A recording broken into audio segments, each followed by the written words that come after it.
এই মুহূর্তে সবথেকে বড় খবর, ব্রেকিং নিউজ। আপনারা জানেন যে বিরোধী দল একটাই, তার নাম হলো আইএসএফ। যে দলটা আব্বাস সিদ্দিকীর নেতৃত্বে ভাঙড়ে নওশাদকে জিতিয়ে এমএলএ বিধায়ক করেছে। আপনারা জানেন যে নওশাদ সিদ্দিকী ভাইজান পশ্চিম বাংলাতে 5 বছরে সারা পশ্চিম বাংলার আশেপাশে প্রত্যেকটা জায়গায় গিয়ে হকের কথা, ন্যায়ের কথা, সত্যটা মানুষের কাছে তুলে ধরে। আর আপনারা জানেন যেখানেই নওশাদ সিদ্দিকী গিয়েছে সেখানেই জনজোয়ার। কিন্তু ভাই রীতিমতন আমরা দেখতে পাচ্ছি, এর আগেও বলেছিল তৃণমূলের কর্মী, তা 5 বছর ধরে নওশাদ সিদ্দিকী ভাঙড়ে কিছু করতে পারেনি। নওশাদ সিদ্দিকী যদি ভাঙড়ে কিছু করতে যদি পারলো না, তাহলে ভাঙড়ের মানুষ নওশাদকে দ্বিতীয়বার আবার কেন জিতালো? এটা কিন্তু প্রশ্ন রয়ে গেছে আপনাদের কাছে ভাই। যারা যারা আপনারা দেখছেন, আপনাদের মূল্যবান আপনারা অবশ্যই মতামত জানাবেন। খালি বক্তব্যটা শুনুন, আপনারা কমেন্ট বক্সে মতামত জানাবেন। তাহলে এই যে আমরা দেখতে পাচ্ছি এখন বিজেপির কিছু মা বোনেরা তারাই রাস্তায় নেমে মিছিল করে বার করছে 5 বছরে নওশাদ সিদ্দিকী কিছু উন্নয়ন করতে পারেনি। বিশেষ করে বিমান কেন বন্ধ করলো, মানে ওইখানে ভাঙড়ে একটা এয়ারপোর্ট হওয়ার কথা ছিল। বলেছিল আমাদের মাননীয় মুখ্যমন্ত্রী শুভেন্দু অধিকারী বলেছিল আমি ভাঙড়ে একটা এয়ারপোর্ট করব।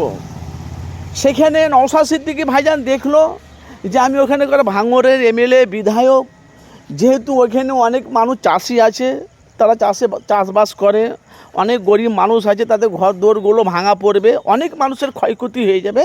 সেখানে কথাটা নওশাদ সিদ্দিকী ভাইজান পার্লামেন্টে গিয়ে বলেছে, পার্লামেন্ট থেকে রায় হয়ে গেছে ওখানে এয়ারপোর্ট হবে না। এখন আবার দেখতে পাচ্ছি বিজেপির কর্মীরা ভাঙড়ের বলছে আমাদের এয়ারপোর্ট আমাদেরকে ফিরিয়ে এনে দিতে হবে, এয়ারপোর্ট ভাঙড়ে হবে। 5 বছরে নওশাদ সিদ্দিকী কী করেছে? যেহেতু এখন আমি পরিস্থিতি দেখতে পাচ্ছি, এখন নওশাদ সিদ্দিকীকে এখন ফাঁসানোর চক্রান্ত কি? নওশাদ সিদ্দিকী বাংলার মানুষ নওশাদের দিক থেকে মুখ ফিরিয়ে নেবে কি উদ্দেশ্য জানি না, কিন্তু এরা ভাঙড়ের মা বোনেরা সবাই মিছিল বার করেছে আজকে। বলছে এয়ারপোর্ট মানে বিমান বন্ধ কেন করলো, এয়ারপোর্ট আবার ফিরিয়ে আনতে হবে। তার মানে কি নওশাদ সিদ্দিকীকে আবার পার্লামেন্টে গিয়ে বলতে হবে এয়ারপোর্ট ভাঙড়ে হোক। আর নওশাদ সিদ্দিকী চায় না যে ভাঙড়ে আমাকে যারা জিতিয়েছে তাদের জন্য ক্ষতি যেন না হয়। ভাই কী বল, আপনাদের মতামত অবশ্যই জানাবেন। কেন আমি এই কথাটা আপনাদের কাছে বলছি, কেন 2000 আমরা দেখতে পাচ্ছি মাননীয় মুখ্যমন্ত্রী মমতা ব্যানার্জি 2021 থেকে আমরা দেখতে পাচ্ছি 5 বছরে যেভাবে বাংলার পাশে মানুষের সহযোগিতা করেছে, মানুষের কাছে থেকে বাংলাতে বহুত কিছু করেছে মুখ্যমন্ত্রী মমতা ব্যানার্জি। তার কিছু দুর্নীতি, কিছু আর তোলাবাজ কর্মীগুলো ছিল, তাদের জন্য দলটা বাংলা থেকে মুছে গেল।